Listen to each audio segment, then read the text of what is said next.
تو سب سے پہلے تو اس IVF سینٹر میں آپ جائیں اور آپ دیکھیں کہ آپ کا جو پرائمری کنسلٹنٹ ہے جس نے سارا پلان بنانا ہے، جس نے سارا پلان ایگزیکیوٹ کروانا ہے، کیا وہ آپ کو اویلیبل بھی ہے کہ نہیں۔ لیکن ایک میری بات آپ یہاں پہ رکھ لیں کہ ایمبریو بینک بنتا بھی اسی صورت میں ہے اگر پوری ڈوز کے اندر دوائی دی جائے۔ میں نے اپنی کلینکل پریکٹس کے اندر اپنے IVF کے پیشنٹ کے فروزن کے بہت ریزلٹس دیکھے۔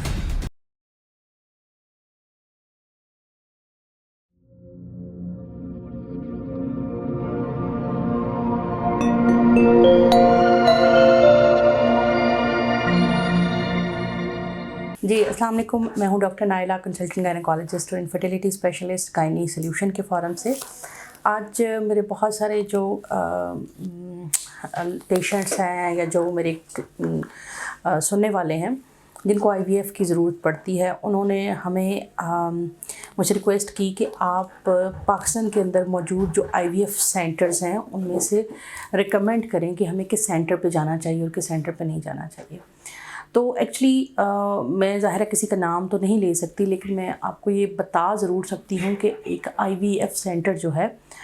وہ اس کو چوز کرنے سے پہلے آپ نے کیا چیز اپنے ذہن میں رکھنی ہے۔ کوئی بھی IVF سینٹر جو ہے اس کی سکسیس ایک ڈاکٹر کے ساتھ لنکڈ ہوتی ہے جو اس کا آپ یوں سمجھ لیں کہ برانڈ مارک ہوتا ہے۔ لیکن انفارچونیٹلی ہوتا یہ ہے کہ جب آپ اس IVF سینٹر میں جاتے ہیں تو ہارڈلی ہی آپ کو وہ ڈاکٹر ملتا ہے۔ تو سب سے پہلے تو اس IVF سینٹر میں آپ جائیں اور آپ دیکھیں کہ آپ کا جو پرائمری کنسلٹنٹ ہے جس نے سارا پلان بنانا ہے، جس نے سارا پلان ایگزیکیوٹ کروانا ہے، کیا وہ آپ کو اویلیبل بھی ہے کہ نہیں۔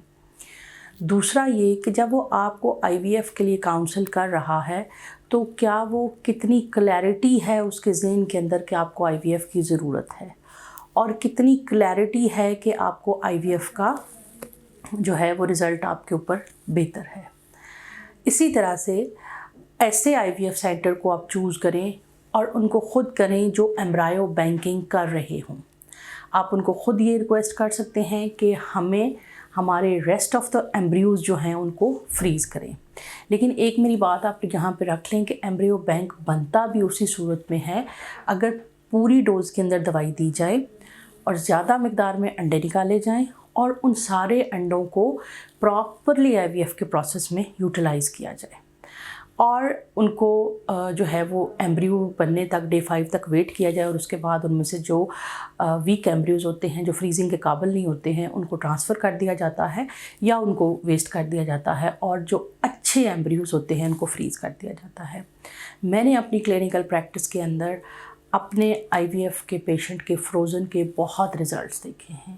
فروزن ایمبریو ٹرانسفر پاکستان کے اندر پاکستان کے IVF کی جو فیوچر ہے اس کو اس نے چینج کر کے رکھ دیا ہے۔ جس پیشنٹ کا ایمبریو بینک بن جاتا ہے ہم اس کو کانگریچولیٹ کرتے ہیں اور ہم ان سے کہتے ہیں کہ آپ کی پریگنینسی ہمیں بہت امید ہے کہ انشاءاللہ ہو جائے گی کیونکہ you have got an embryo bank. اب کوئی سینٹر اگر فریزنگ پریکٹس نہیں کر رہا تو ڈیفینیٹلی آپ اس کو آپٹ نہ کریں، کیونکہ فریزنگ کا مطلب یہ ہے کہ آپ ایک دفعہ IVF کرائیں گے اور اسی کے ساتھ ہی آپ کی 3 سے 4 اٹیمپٹس آپ کو IVF کی مل جائیں گی۔ اسی طرح سے کچھ سینٹرز ہمارے پاس ایسے بھی ہیں جو کہ جو پیشنٹ کی جو سلیکشن ہوتا ہے اس کو اس ٹائم پہ وہ نہیں کرتے۔ Patient selection criteria, for example اگر آپ کی ایج 41 ہے تو یہ آپ کو سلیکٹ نہیں کریں گے۔ میرے حساب سے یہ کرائٹیریا بھی جو ہے وہ تھوڑا سا وہ ہے کہ آپ حلوہ کھا لیں اور جو مشکل کیسز ہوتے ہیں ان کو کک آف کرتا رہیں، ایسا نہیں ہونا چاہیے۔ آپ سینٹر کو تمام تر پیشنٹ کو انٹرٹین کرنا چاہیے اور ان کو جو ہے وہ فالو اپ کرنا چاہیے، کیونکہ ظاہر ہے اگر ایک کیس مشکل ہے اگر ایک کیس تو اس کو اگر آپ ریفیوز کر رہے ہیں تو اس کا مطلب یہ ہے کہ you are not competent enough, آپ اس کو لینا ہی نہیں چاہ رہے ہیں۔ تیسری امپورٹنٹ چیز یہ ہے کہ جو آپ کا پرائمری کنسلٹنٹ ہے اس کے ساتھ آپ کے کم از کم آپ کے پورے IVF کے پروسیس میں